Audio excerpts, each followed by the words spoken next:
Good morning, good afternoon, good evening, depending on where you might be around the world. And welcome to our latest webinar, Ask a Professional Scrum Trainer, featuring professional Scrum trainer Stephanie Ockerman. My name is Eric Naberg, and I'll be your host today, taking you through questions and hopefully taking lots of your questions, and Stephanie's here to answer them. So we'll get started in just a minute. Just a little bit about this series. This is your opportunity to ask your questions of professional Scrum experts. We try to run one of these a month. So keep looking, keep watching, and definitely keep joining. As they've been quite successful and a great opportunity for you to interact. We probably won't get to all of your questions today. Generally, we don't, but Stephanie will respond to you directly via email following the webinar if we don't get to your question. Just a little bit about Scrum.org. Scrum.org is founded by Ken Schwaber, co-creator of Scrum, and he continues to run Scrum.org as our chairman. We really have two different areas to help. One is learning through training, our professional Scrum trainers like Stephanie, through books and other lots of free resources like learning paths, blogs, videos, these webinar series and other things.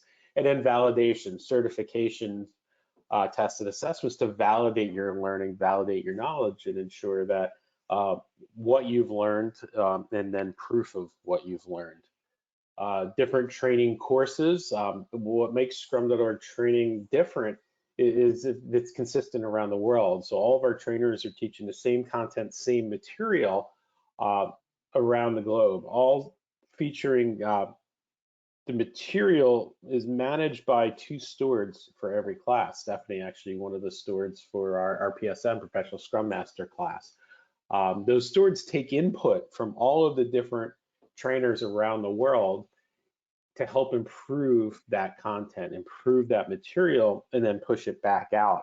We use GitHub and pull requests to provide full transparency to the trainer community. And one of the really amazing things about this is imagine if you're teaching your own content, you're teaching your own material. If somebody comes in and starts telling you why it should be improved, well, it's your baby. You're going to find people often who say, oh, no, it's great, and possibly fight that improvement.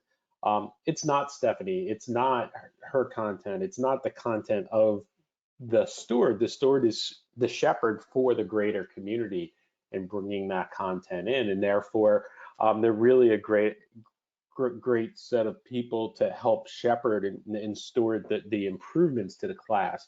It provides a great set of quality materials and quality experience. And all of our classes are highly experiential, whether you're taking them online today because of COVID-19 or you're taking them in person, hopefully again in the future. It's not just death by PowerPoint. You're really getting into breakout rooms, you're getting into teams, and you're really working while doing. We also provide the different certifications recognized around the world. They never expire, so you never have to renew, and they're highly respected because they really truly prove your knowledge of Scrum and the topic that we're talking about.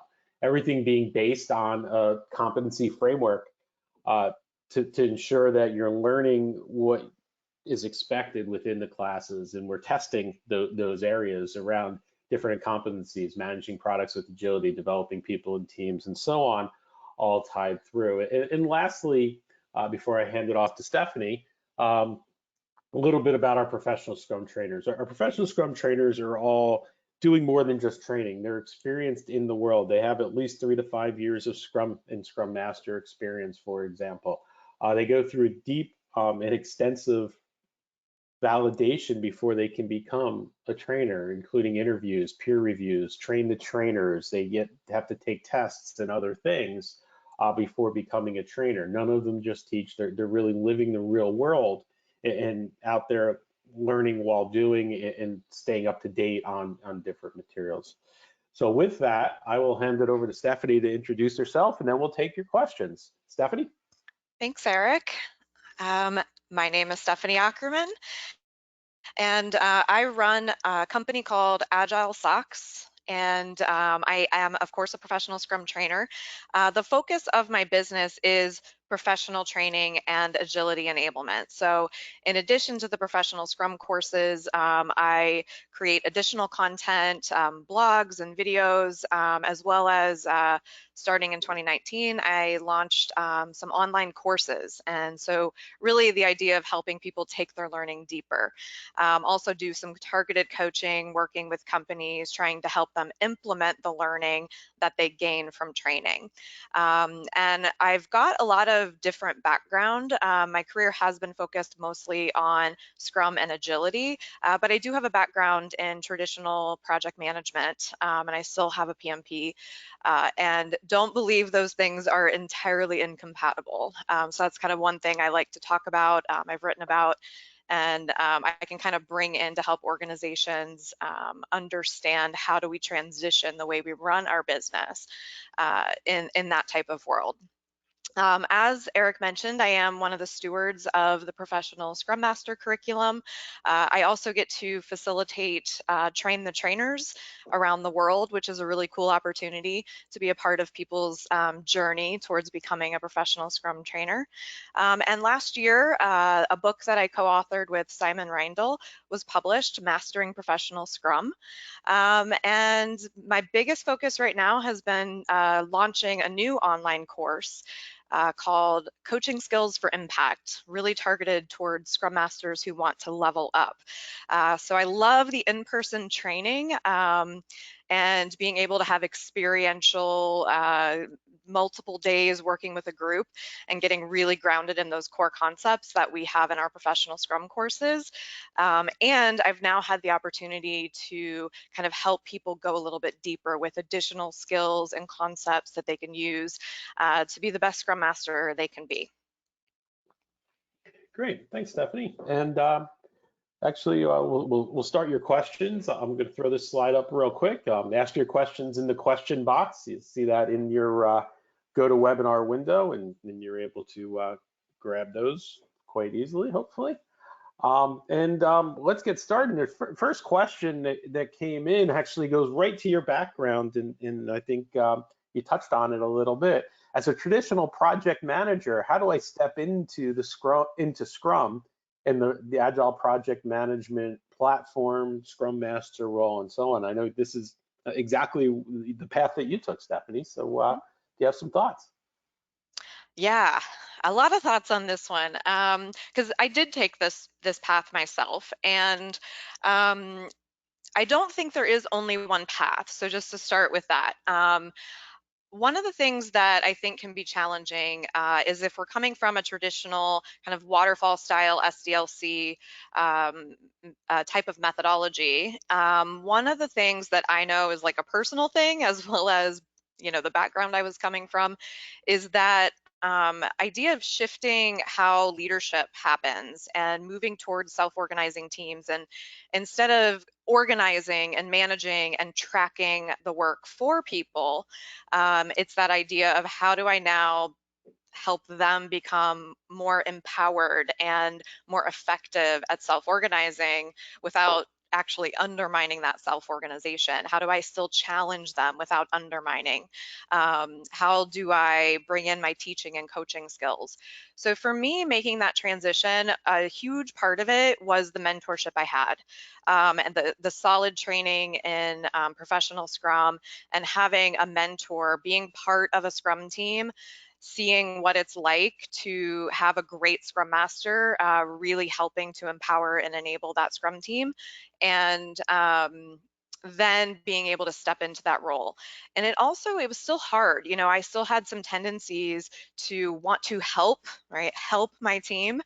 And, I had to really start to observe myself and my interactions and think about, when I ask a question, is it a leading question, or is it something that's really opening up the possibilities for the Scrum team to have a better discussion?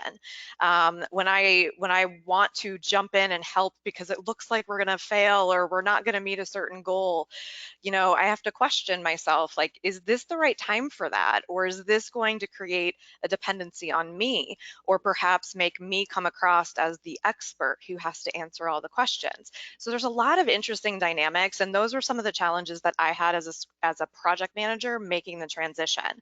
But the thing for me that made me know Scrum Master was a good fit is the idea of servant leadership really resonated with me.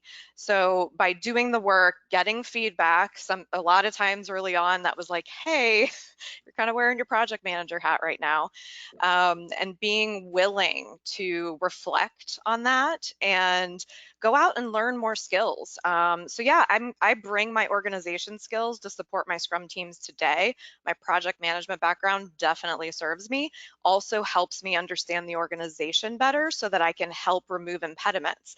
I understand some of the challenges in the organization. I can have empathy, and I can speak a language that sort of helps people understand we can find solutions that enable more agility and move us towards where we want to go. So I can bring all of that, but I also had to bring in other skills. And a lot of it was personal leadership, thinking about like, how am I showing up? What's my intention right now? And being really mindful of how I am speaking, what my energy is, and actually really getting good at listening, and having a better appreciation for needing to better understand different perspectives and figuring out how do we creatively move forward when we have different ideas and perspectives. And a lot of times, no clear answer, no right or wrong. There's lots of paradox to navigate. And then the other big piece in doing that is the coaching skills. So facilitation skills are super important as well, but the coaching skills I bring in to pretty much everything that I do. So I think it's just a matter of having solid training, having somebody who can mentor you is super helpful, and then going out and figuring out what's the next skill I need to work on, what's the next thing I need to learn. And as you're doing that, actually being intentional and practicing it and reflecting on it and keep getting better. Great, thanks, Stephanie.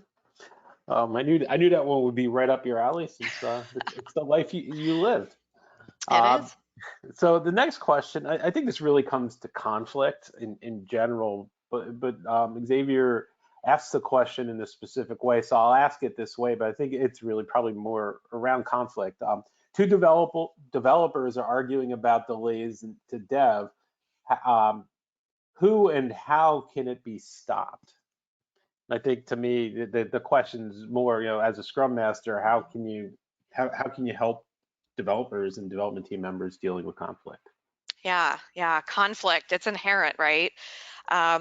We need conflict. It's part of the building blocks of effective collaboration, right? Conflict isn't, that word sort of can have a bad connotation, but really what we're aiming for is productive conflict, right? We want to have healthy conflict. The absence of conflict means we're likely not going to have all of the perspectives on the table. We're probably not going to come up with creative solutions. So the idea for me, and a phrase that I've recently learned in a leadership program, is how do we have creative conflict? Like, how do we move from being in disagreement? We have a disagreement about the situation, the best way forward, right? How do we go from having disagreement towards creative navigation instead of getting reactive and trying to kind of like, let me convince you of my point? How can we be more open to understanding each other and understanding that we appreciate each other and we appreciate what we each bring in? There's a human side to navigating conflict. It's not just the actual thing that we're trying to decide or navigate through. So it's that bringing in that empathy and that, I care about this person, realigning towards, we all want to deliver a great product. We all want to deliver valuable solutions. There's multiple ways forward. We don't know all the answers. So when we can kind of like take a step back and then come forward and work together with that being our intention and the energy that we're bringing to the conversation, we also can leverage specific things like having a shared goal. So if we have a sprint goal, it can be helping, as a Scrum Master, sort of helping them focus on, well, let's take a step back. Like, what are the goals we're trying to achieve, right? We have sprint goal that can help us guide our decision making. We have our definition of done that can help guide our decision making. So leveraging what Scrum gives us, but then also we as humans have to come in with that open mind, remembering our Scrum values, right? Like we're all committed to doing the best thing for our customers, for the organization. And so sometimes it can be helpful as a Scrum Master to actually, when things are getting heated or maybe feeling like we're disagreeing and not really understanding each other, maybe take that step back and remind us of our Scrum values, remind us of what's important to our team, and then look forward. What are we aiming for? And invite the discussion there. And the idea here is you want to create a new way forward, right? So maybe you've got two different ideas. And in the end, when we actually seek to understand those different ideas and seek to understand what problem we're trying to solve and what goal we're trying to aim towards, we might even come up with a better solution. That's, maybe a hybrid or something totally new that's created through having a more open and creative discussion. And one other thing I like to add with conflict, because I clearly don't know the full context of the situation, but if conflict is truly like in an unhealthy place, I leverage coaching skills and I work with individual team members as well as at the team level. And so there are times when it does make sense to more directly work with people in terms of helping resolve conflict. It's just something you want to be careful about, like not becoming a go-between where like your Scrum team is always relying on you to resolve the conflict when they just don't disagree. So a lot of it is teaching, modeling it yourself. It's great to be a role model for this because you're going to have conflict with people as well as a Scrum Master, and coaching them through those challenges. Great. Thanks, Stephanie. This is, I guess, somewhat along these same lines, but a little different, and actually tied very closely to a video that Stephanie has done. It's probably one of our most popular videos. I may get the title wrong, but it's along the lines of "Your daily Scrum is not a status meeting." Mhm. So someone has a question here. One person at the daily Scrum speaks too much, too long. The Scrum Master says to stop at 15 minutes. How can it be better next time to give everybody a chance to speak? Do you have any suggestions, recommendations, ideas for how they can improve their daily Scrum? So Yeah. I'd suggest you watch your video as well. Yeah. But Yeah, so the video you're referring to, it is interesting. I get a lot of questions because people are like, I watched this video and they have more questions. So this is a great one to be addressing here. Um, and I love that this was specific. So with this specific question, one of the things that I think is really important is that the daily scrum is for the development team by the development team. That's kind of the way I talk about it, right? It's supposed to be their working session. It's their event to inspect their progress towards the sprint goal, collaborate, understand how they're going to work together for the next 24 hours, identify any impediments. So you can the daily scrum video that Eric's talking about is going to have more ideas around like what can cause challenges with daily scrum, so I do encourage you to watch that. This specific question, I love to give the scrum or the development team more information so that they can better self-organize and better self-manage. And so I've done things like put a timer, like a visible timer in front of wherever the development team has their daily scrum, which of course virtually, right? We can have that through a screen share as well. And that way, people can actually see the time and they can self-manage. So as a person, I tend to be kind of wordy. If you've ever met me, like I can kind of like get into something and get a little wordy. But if I have that visual reminder, I can maybe be a little bit more concise and clear and to the point. And also having that timer makes it easier for other development team members to kind of jump in and say, hey, like you're giving us a lot of great information. Should we maybe take that offline to get into those details? And so that's where it helps me step out of kind of correcting in a daily scrum and really letting them own that. And this can also be something that is discussed in a sprint retrospective, of course.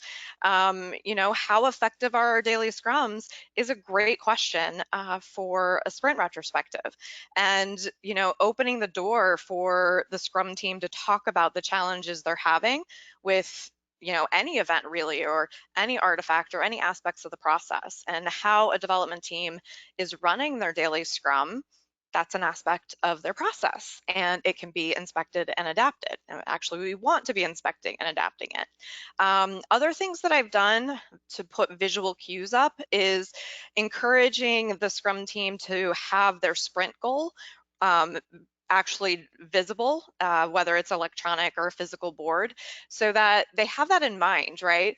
And also, even just early on with Scrum teams, a lot of times I will put the purpose of the event on a big card, and that way they just see it to remind them when they come in to have the daily scrum, what's our purpose, right? What should we know by the end of this daily scrum? So just little things like that can really go a long way in helping them improve, but also giving them the ownership of that improvement and empowering them to kind of take a more active role. Great. Thanks, Stephanie. So next question, is it okay to disclose developers' names to management when trying to remove impediments or enhancing the work environment? Mm. Oh, this is a question that has a lot of different answers depending on the context. But yeah, this is an interesting one. So I'll give you a feel for kind of how I approach this when I work in organizations in either a Scrum Master role, or even if I'm kind of more like coaching at a team level, or working across multiple teams and kind of helping with organizational impediments. Um, I want to establish a relationship with managers. And I look at it as it is a coaching relationship. As a Scrum Master, part of my service is to the organization, and I embody agility to the organization. And part of that is helping managers enable their Scrum teams to be successful and get the benefits out of Scrum. And you may need to be working with your managers, especially early on, if Scrum is somewhat new to the organization, or just, we're not all on the same page yet, to really help them understand the importance of self-organization and empowering people. And I actually will create sort of a design, I call it a designed alliance. That term comes from the coaching background that I have. It's this idea of like, this is kind of a coaching relationship, and there's a tricky situation because I am accountable to the organization, and that may mean I need to disclose if we are having struggles that we have tried to be addressing and we need more support. Because I have to recognize a manager has an accountability in the organization as well for, it could be worded differently, but in a general way, supporting the people that, they're the manager of. That could be training, it could be providing feedback, mentoring. And yeah, at the end of the day, it also comes down to like having the right people with the right skills on the team. So, there is an interesting situation there, and I have that conversation very directly with the manager. I want to establish trust with the manager. And I had a situation where we were having some challenges, and they were big, they weren't small, and they weren't going to get resolved in a sprint or two. But we were working on it as a Scrum team, and I made the manager aware of the situation, mostly because we had already established the trust and what our relationship is, and that idea of confidentiality. And when I tell you something, it's got to be clear if you are expected to act if I need your help, versus when I'm informing you because this is a part of the accountability and it relates to your role as well.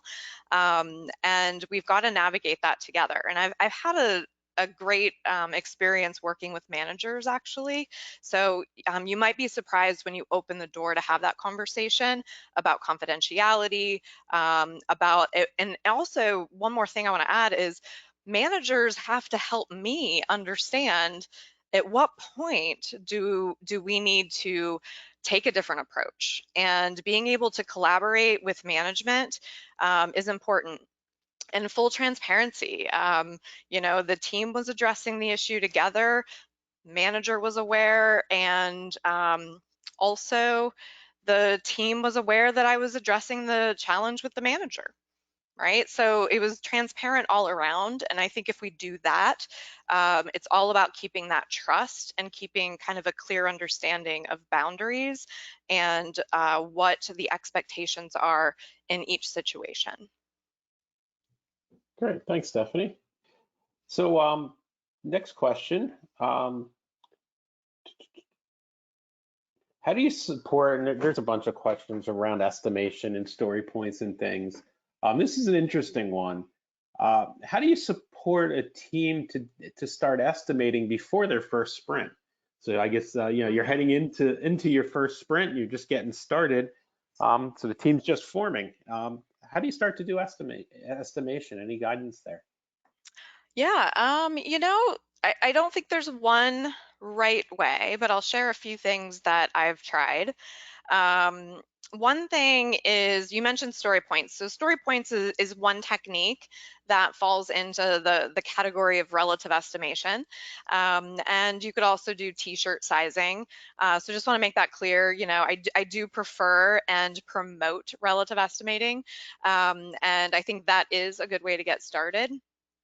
But thinking about how looking at our past work and thinking about, even though we weren't really working in sprints necessarily, there's probably an intuitive feel to some degree amongst the development team around roughly how complex, how big are, features, functions, enhancements, these product backlog items. And the other thing is, so just to clarify, start with something comparing to things that we know and start thinking about like, well, would this have been, let's just say we're using t-shirt sizes to keep it simple for this. This would be, about a medium, and we say, compared to this one, like, is this new thing we're doing smaller or larger? A lot larger or about the same? And that's just a way to get started. And the other thing I like to make sure Scrum teams understand is we're going to get it all wrong. These are estimates. Even if we've been working together for a year and like rocking it, we're still going to be wrong because they're estimates. The word inherently means it's wrong. And so just especially with teams early on when they're making this transition, and they may be used to like really being precise on their estimates, if they were estimating in hours and people really kind of measuring and making sure, we have to really help our Scrum teams understand that that's not really what we're aiming for, and that we're going to get it wrong, but we're going to learn more as we go. And so that's really where I start. Is it's like we look at our past work, we try to kind of do a rough high level comparison using relative estimates, and just we're going to get it wrong. Let's learn as we go. Right? Analysis paralysis is something that, we're trying to avoid with relative estimation. And empiricism, we learn by doing. So we need to start. The other thing that I'll say is you don't really have to like decide like, hey, we're doing story points, or, we can really just look at it as we need to break our work down small enough to get started, what feels right, and start. Like the act of thinking about is something small enough to get done in a sprint. That conversation in itself is estimation, right? Breaking things down to be small enough to get them done within a sprint, have a reasonable likelihood of getting them to done in a sprint. And so, sometimes you might not even want to worry too much about it, and just break things down small enough, get started. And then if it feels like having a more specific structure around using story points, t-shirt sizes, anything else, right? Make that a team discussion. Talk about it in the sprint retrospective. Cool. Thanks, Stephanie. So next question, Alan asks, my organization has started to assign traditional team leads is now becoming the Scrum Masters. They're now the Scrum Masters for their teams. do you see any potential conflicts of responsibility in this approach? I think he's leading the witness a little bit there. Uh, but do you have some thoughts that maybe some guidance you can provide? Yeah, there is inherently a conflict of interest if somebody, I'm gonna go a couple different ways with this, just for people in different scenarios that are similar. If that team lead is considered their manager, like there's a direct reporting relationship, of course, there's gonna be some challenges. One I often hear is, I actually hear this from managers, which is interesting. I hear this from team managers who are put in that position of being a scrum master, and they're like, I want to make sure my team feels open, like they can come to me with things and trust me, and I worry about when I say something, are they going to take it as a directive? And those are very real concerns, and I actually love that they're asking those questions because it tells me they understand the scrum master role and that there is an inherent conflict potentially when I am a direct manager of somebody. But those are possible to navigate. And so the advice I give those managers is, keep that conversation door open, ask for feedback and really mean it. I know a lot of times we ask for feedback, but it's kind of just the energy of it. It doesn't feel like we really want it. Or if we've had a bad reaction, sometimes even just maybe the look on our face when we've received feedback from somebody, that might shut down feedback in the future. So there's a lot of those little things to be aware of. And I think it's a great discussion to be having ongoing, both as kind of one-on-ones with team members, as well as in the sprint retrospective. It's a great time to talk about it, and create that open conversation. Just simple questions like, how can I be a better scrum master?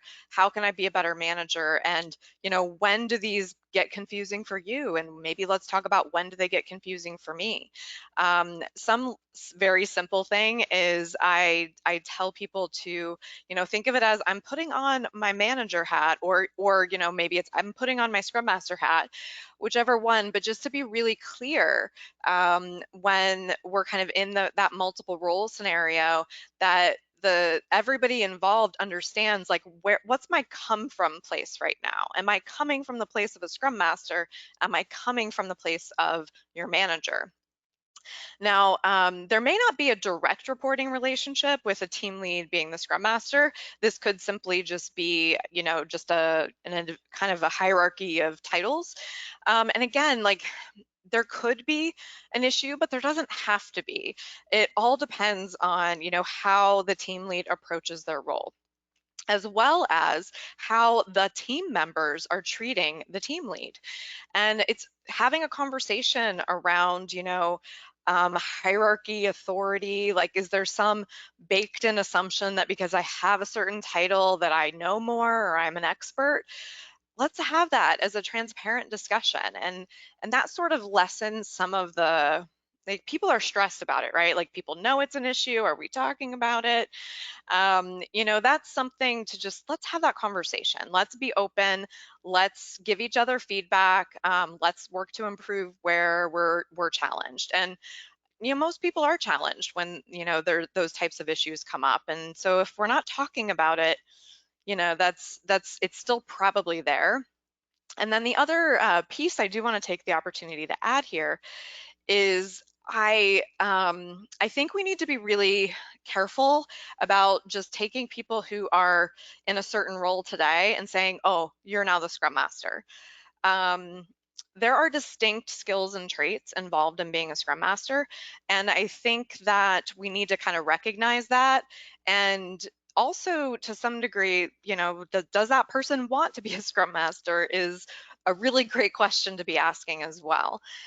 So a lot of this is about an open dialogue and exploring with a clear understanding of what are the accountabilities of a scrum master. Where do we see some potential challenges or conflict? And of course, the other thing I've run into is team leads, or if they're, especially if they're a manager, they may have responsibilities that pull them away from the scrum team. And then the question is, do they have enough time to effectively fulfill their accountability as a scrum master? And that is another that's another good conversation to be having ongoing, because things shift and things change over time. Great. Thanks, Stephanie. So here's one that comes up a lot. You started to talk about this a little bit um, in the estimation part. The way this question's asked, I think it goes a little bit deeper. Lots of people don't believe in velocity. Some do. Kind of where are your thoughts on velocity in general? And I know one of the things that we talk a lot about is don't use velocity as a weapon. Mhm. I know I wrote an article recently in one of the magazines exactly around this. People will cheat it. Don't measure team against team. Don't Mhm. tell the team they need to improve their velocity because it's easy to improve it. It used to be a 3, now it's a 5. Good, I improved. It's Eric, velocity is. you're running through my whole soapbox right now when this I'm question sorry. comes up. I love it. I'll let you take the rest. But what are some of your thoughts around the use of velocity? Where is it valuable and where is it not? Mm-hmm. Yeah, well, I love the phrasing of that question, because the question is it valuable, right? Like, are we getting value from it? And when we think about that question, are we getting value from it?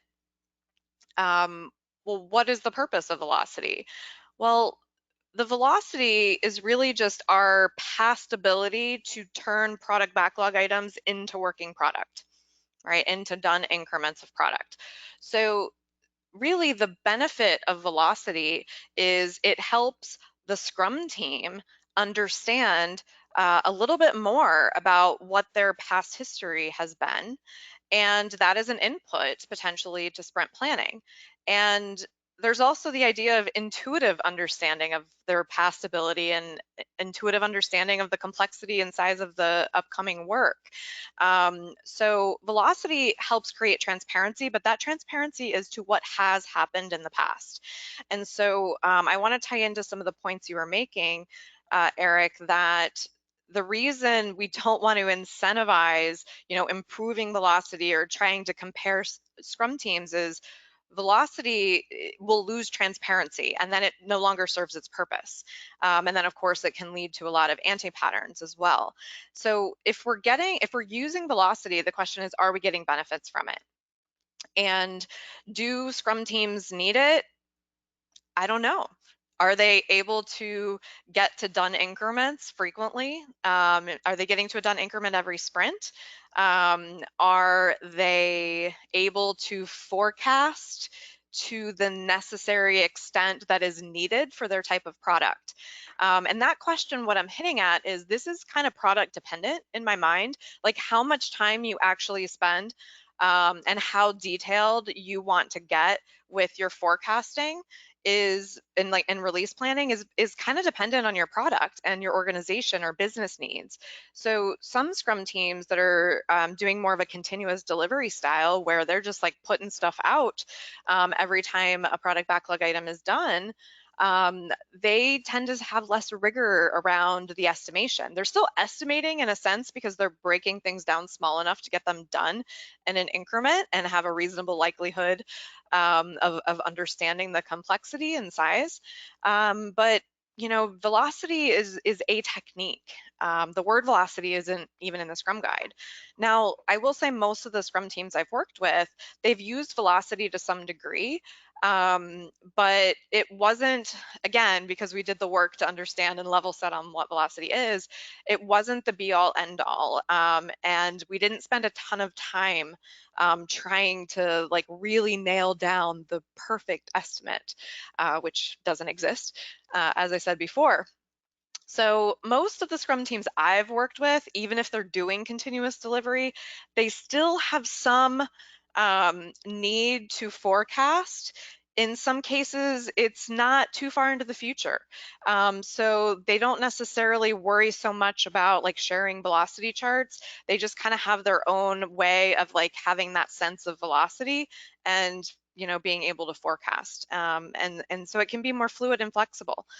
So I've found it needed, but I think the way we use it needs to be very much driven by the value that we're getting from it. And just other tip that I normally use in my soapbox is I don't share velocity. And I should say I encourage Scrum teams not to share velocity outside the Scrum team. If you are having challenges with, they're not really being that clear understanding of the purpose of velocity. It is a measure for the Scrum team, right? The development team can use it to inspect and adapt. And that comes into play when we're realizing like, oh, we're struggling to get to done. Like what's happening? We get these things partway through and we're not getting them done. When we're having those conversations, velocity might be helpful, but there's a lot more we need to be looking at.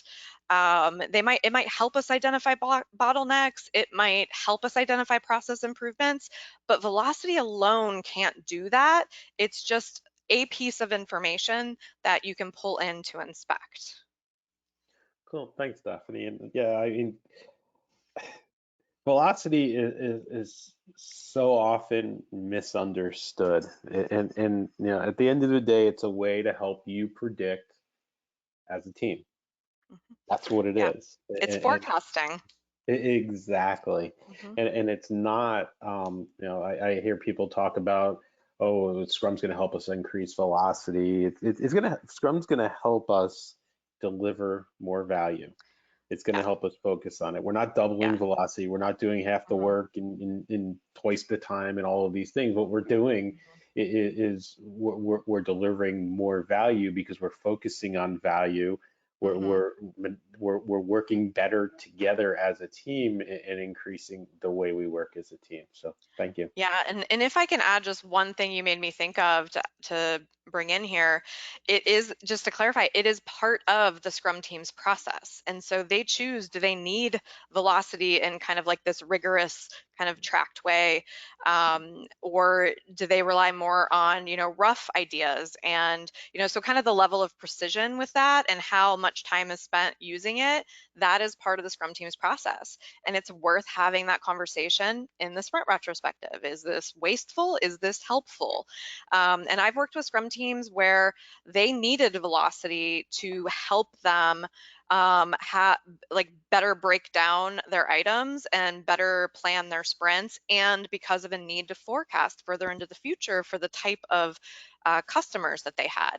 But I've also worked with Scrum teams who it's like when somebody's looking at the size of items and kind of wanting to forecast in the future, they could kind of estimate and like, yeah, that big thing might take a sprint to get the whole complete set, or, hey, we've got some work here, and so it looks like roughly that'll be a couple sprints from now. Teams really do develop that intuition that a lot of times I see override their use of velocity. Yep. Awesome. Thank you. So here's one for the times. Magda asks, what are your tips for successful facilitation virtually? Even the Scrum Mm, events, meetings, and mhm, so on. As we know, most people, or certainly many people around the world, are working remotely today. mhm. Yeah. Do you have any suggestions? It's a strange time, right? I know that there's, of course, teams have been working virtually for a long time. It's just kind of the being thrust into it for a lot of people, or maybe the whole team being remote is new. So there's lots of different techniques and things, and I'm not really going to start there. I guess my tips are more around um, I guess the human side of having meetings, events, working sessions. So one thing I'm noticing is at least with the people I'm talking to, is they're in meetings back to back all day. And that gets really exhausting, and it kind of leaves no time to do much work unless the meeting is the working session. Usually when it's back to back all day, there's a lot of things in there that aren't really kind of moving things forward. So I think being mindful of being very clear on the purpose of the session. If it's a Scrum event, that should be clear. If it's sort of like a product backlog refinement meeting, perhaps a working session, like let's be clear on that. But then there may be other working sessions we need to have. And so being really clear on the purpose. And the other piece is giving people space. So like instead of back-to-back meetings, trying to give people that time to step away from the screen, to take care of themselves. And the other piece of this is check in with people one-on-one. I know that's weird, like facilitation tips for remote meetings, but I think there's something that happens for some people when they were working in a physical environment and they're now remote, where there can be this feeling of disconnection. And also, I don't know about you, but I find like online meetings super awkward when it's like a bunch of people trying to work together because you don't want to be rude and interrupt somebody, but you have something to say. And it's a little bit harder when you don't have that energy of a room. And so being mindful when you're facilitating to note the energy so that you can help identify, where do we need to take a pause so that we can stop and say, okay, are we all on the same page? Do we need to clarify? Has everybody had a chance, to weigh in, to respond, to add their idea? Creating the space for that in a virtual environment becomes really important. But then those one-on-one check-ins will help you kind of gauge how individuals are feeling about those working sessions. And I think we need to be aware of that. It's not just the technique we're using to facilitate, it's making sure, like, are people feeling comfortable raising points? Do they feel there's enough time for the conversation? A lot of personality preference comes into play here.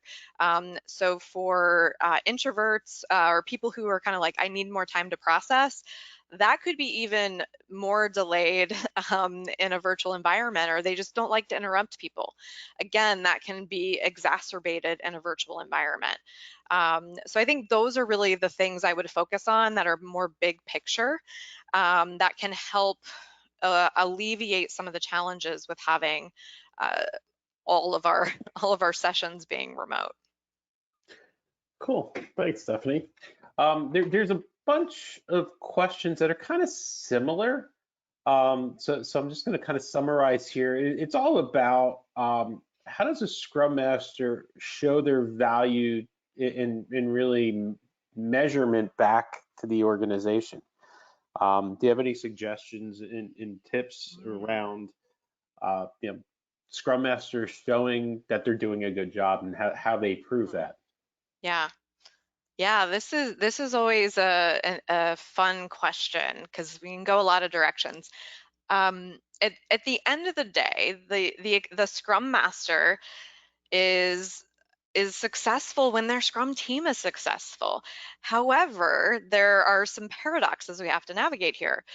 I can't help them be successful by jumping in and directing the work or solving all the problems. And so I have to be mindful that if I'm not there and everything falls apart, then I'm also not successful.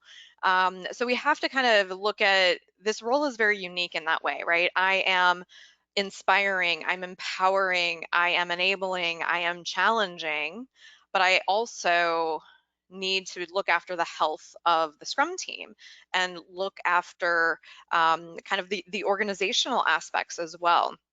So yes, at the end of the day, if my Scrum team is not able to deliver working quality increments of product, I'm not quite successful yet. But the question really is, which way are we headed, right? Are we improving or are we stagnating? And then as a Scrum Master, what am I doing, right? And doing doesn't always mean acting. It could be more around like my way of being with the Scrum team. Like, how am I helping to influence? How am I creating impact that's going to catalyze change? That's going to feel like we're moving in the right direction and start to see those value measures of, working product, happy customers, high quality products. How are we? What am I doing to move us in that direction? And this stuff takes time. And so, we have to recognize, like, where are we starting from? And in my experience, I've started with Scrum teams that are in very different places. Some having zero experience with Scrum, working in a very siloed way, and kind of also having the challenges of the organizational processes and policies not necessarily being in alignment with some of the things that we want to be able to do as a self-organizing cross-functional Scrum team. And then that's going to take more challenge, or that's going to take more time to overcome those types of challenges. And then I've also worked with Scrum teams who are starting from a different place.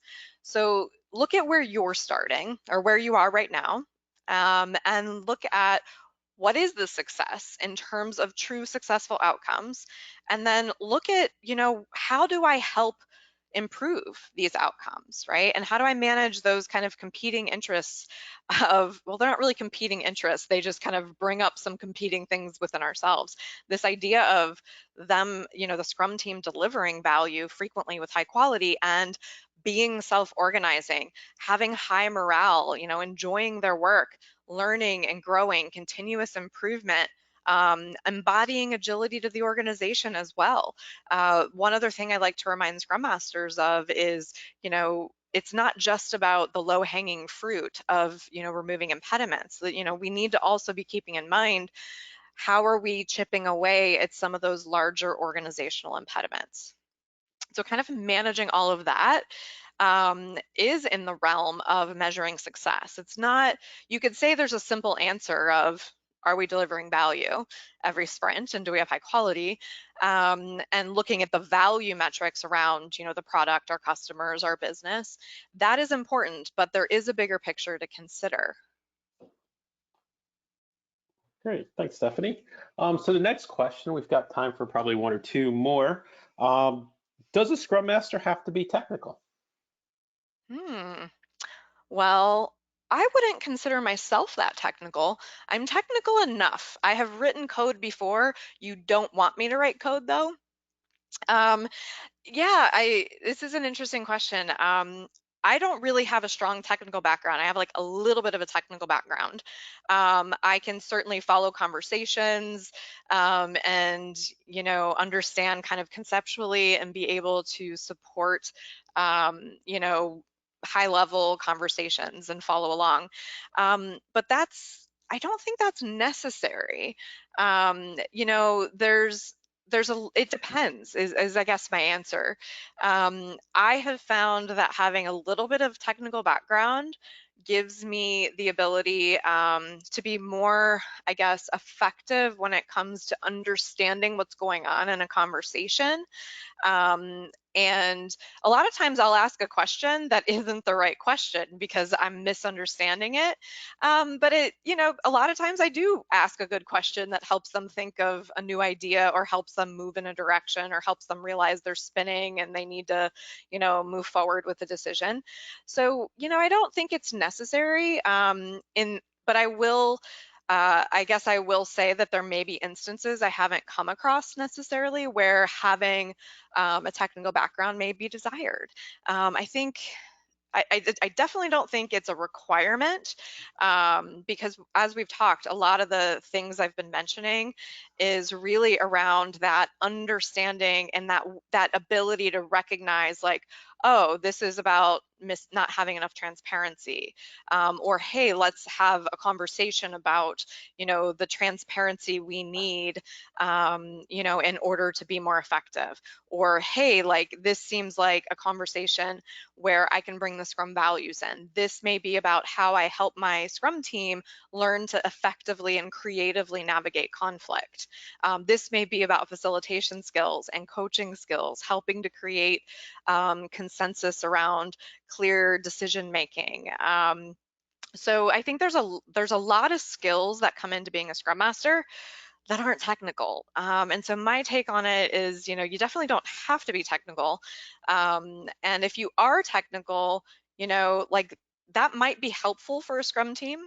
And you also have to be aware of, when you might say something that could be perceived as you kind of intervening and solving the problem. So again, it's just a matter of self-management, and really honing in on that bigger purpose of the Scrum Master role.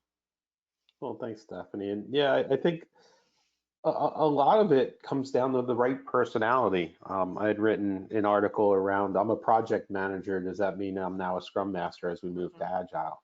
And mhm, as you said, the answer is it depends.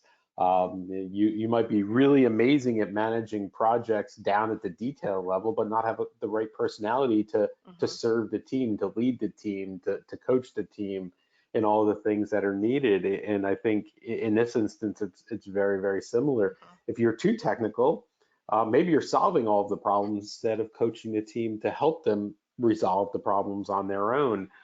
Do you have the right personality for it? And we have a lot of conversations around agile coaching, and what the agile part's kind of easy. Being a good coach is the really hard part, mhm. Yeah. of having that mentality. And I think these things kind of all fall together. So I think, Yeah, yeah, yeah, and that's been my experience. Like even though I don't come from that technical background, coming from that project management background, I really had to do a lot of work on myself and recognize how I'm showing up and get feedback. And I had to invest. I had to go through, facilitation skills training, coaching training. So it's like, you don't have to be perfect when you start, but you need to understand the role and be willing to do the work to gain the skills you need to better serve your Scrum team. yeah, awesome. So I want to be conscious of time, in our time box. So we're getting close to the hour. So I want to thank you, Stephanie. There are a whole lot of questions we didn't get to, and as I said, Stephanie, we'll get to those hopefully via email and follow up. And feel free. There are a lot of answers to some of these questions in the blogs on the Scrum.org website, as well as out on our Scrum.org forum. Check out the learning paths. We have learning paths for each of the roles within Scrum, including the Agile leader, to help you support your teams and learn more about those. Those paths are all free and available to you. And like I had said, check out the forums, check out the blogs, as well as follow us on social media, and certainly follow Stephanie as well. Feel free to reach out to her. You can contact her through our website on her trainer profile if you have further questions. And I want to say again, thank you, Stephanie. Thank you to the rest of the folks joining, and have a great rest of your day and be safe.